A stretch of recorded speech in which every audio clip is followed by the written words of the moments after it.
because you make a number of important points and see if we can kind of walk through where we are. There is natural gas, generally. Then there is the question of what happens with natural gas in our state, where we are looking at the possibility of whether or not we would need one West Coast export facility. And this is important because it really does sort of dovetail with the earlier question about renewables. Everybody knows that I've tried to be as strong a supporter of renewables as anybody in the Congress for the reasons that we're talking about. This is a chance to make a transition built around some of Oregon's natural strengths. Things like geothermal, hydropower, and the like. My first point would be, reasonable people can differ on that, no matter how strongly you support renewables. I like to think I've shown with my track record that I feel strongly about it. Renewables alone today are not going to meet all of the baseload need. So the question then becomes, what else would you do? Natural gas, 50% cleaner than the other fossil fuels. Now, does that mean we're home free on that? Absolutely not, which is why one of the amendments that I filed on the Keystone Bill deals with methane, which is a very serious environmental and health kind of challenge. It'll be one nationally, it'll be one in Jordon Cove, the South Coast, so a variety of issues associated there. So let's kind of start with that in terms of natural gas and its relationship to renewables. By the way, one of the other reasons that I think there's a role for natural gas is if you want to get renewables out there playing a bigger role, which you and I do, getting renewables into the base load of the power system, the permanent power, often they need natural gas to, in effect, get the connection to base load. So there are a lot of reasons there's a relationship between natural gas and renewables and other things we want to do. It's an export facility. Okay, I'm getting right there. Right where we're going. When I was chairman of the Energy and Natural Resources Committee, that was the first days of the debate about Jordon Cove. And I said, I will do one thing, and that is I will use my chairmanship. We had lots of hearings about various people who are going to be appointed and all the rest. I will use my chairmanship to do everything possible so that the South Coast has an opportunity to make its case. That was exactly, and I said it again and again and again. I want the South Coast to have a chance to make its case. They're not going to short-circuit the environmental laws. They're not going to short-circuit the rules with respect to pipelines, but they should have a chance to make their case. It's a community that's been very hard hit economically. I want them to have a chance to make their case. And the reason I did that, as you probably know back then, there was talk about whether you were going to cut off the applications and all the rest. So I prevailed on that point. That's where we are today. And I saw, for example, some very distinguished scientists a couple of days ago raise some questions about natural gas. I think that kind of information needs to be made public. And so I'm going to push hard to try to make sure through FERC and the various, the Federal Energy Commission, that kind of information gets made public. So that's how I've sort of made my way to this. And what I'm going to do is insist that all of the issues, underline all of them, with respect to looking at Jordon Cove, be addressed and be addressed in a transparent kind of way. So there are questions about methane, there are questions about earthquakes. We didn't even talk about that. That's in an area. There are questions about distribution. So this is something you're going to have to look at in a transparent way, answer all these questions, and that's how I'm going to approach it.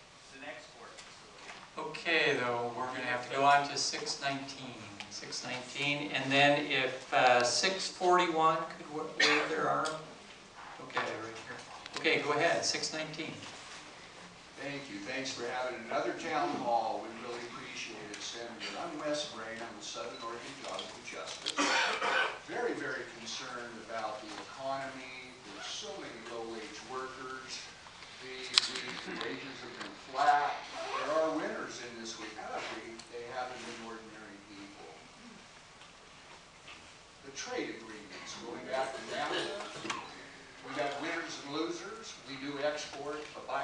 You know what we export? Our jobs. These trade agreements are written for corporations, and everyone knows they shut down here and they go overseas. In fact, the trade agreements allow them to do that. It's a major problem for the economy we have right now. NAFTA was wrong, and so is the TPP. Senator, you were publicly against fast track in 2014. Orrin Hatch has a fast track bill now. Will you stand up for Oregonians? We cannot have fast track. Will you vote against it, the new bill? I haven't changed my position at all from last year, Wes, and let me kind of walk people through where we are. How many folks came to talk today about international trade, fast track, TPP? Okay, we got lots of folks that have come to talk about it. Wes is absolutely right that we've got to be focused on wages. And I talked to the Oregon Business Summit at the beginning of last week, and I said that to me, 2015, the single most important concern on economics for 2015 is looking at policies that raise wages for working class families. Now, the only thing I think that respectfully I take exception with respect to what Wes said, and that is his view with respect to exports. Because the evidence shows, folks, that 1 out of 5 jobs in Oregon depends on trade. The trade jobs often pay better than do the non-trade jobs. And let me just walk through a few of the fields where we end up being able to export stuff that is made in Oregon, and we pay people, a good wage. On the technology side, we're spending a lot of time trying to get our digital goods around the world, stuff that's made here in the state of Oregon.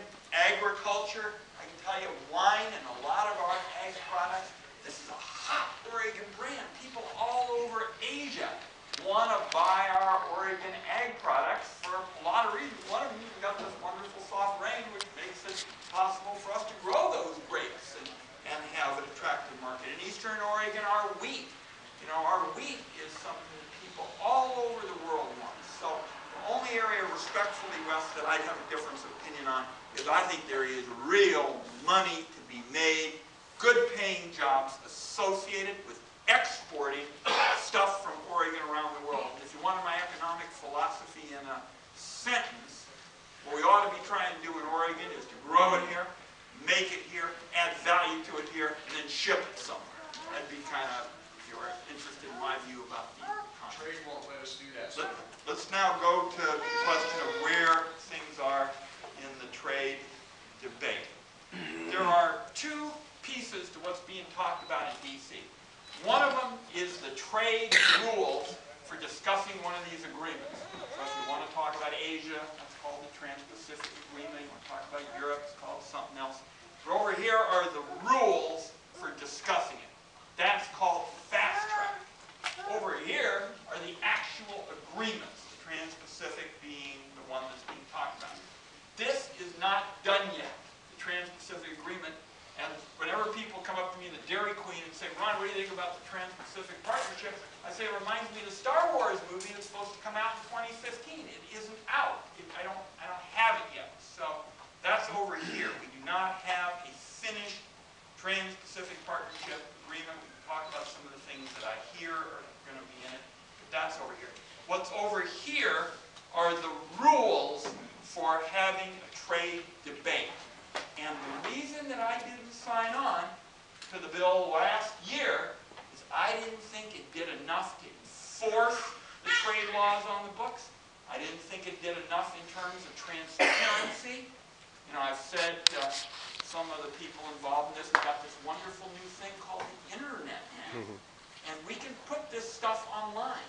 There's no reason why all of you and the American people ought to be in the dark about what's in these trade agreements. So I want enforcement, I want transparency, I want more congressional oversight so that people can be accountable to the public, a strong focus on protecting labor issues and environmental kinds of issues.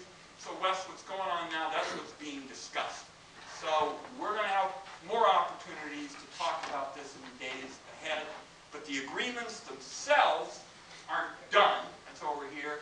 What's probably going to come up in the next few months are the ground rules for discussing a trade agreement, and that's where we're going.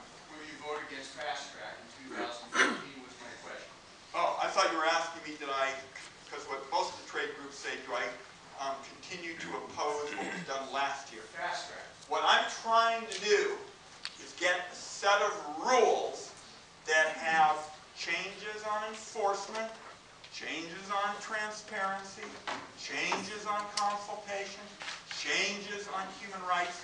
But Wes, at some point, if you want to have trade, if you want to get those extra opportunities for our technology and our ag and wine and what have you, you got to have a vote. You have to have a vote up or down.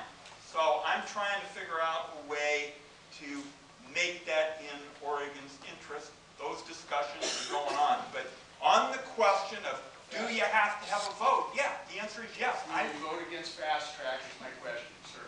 And I will tell you, I'm trying to get trade done right. What Will that you vote against fast track? I can't give you an answer to something that doesn't exist. Okay, let's go to 641.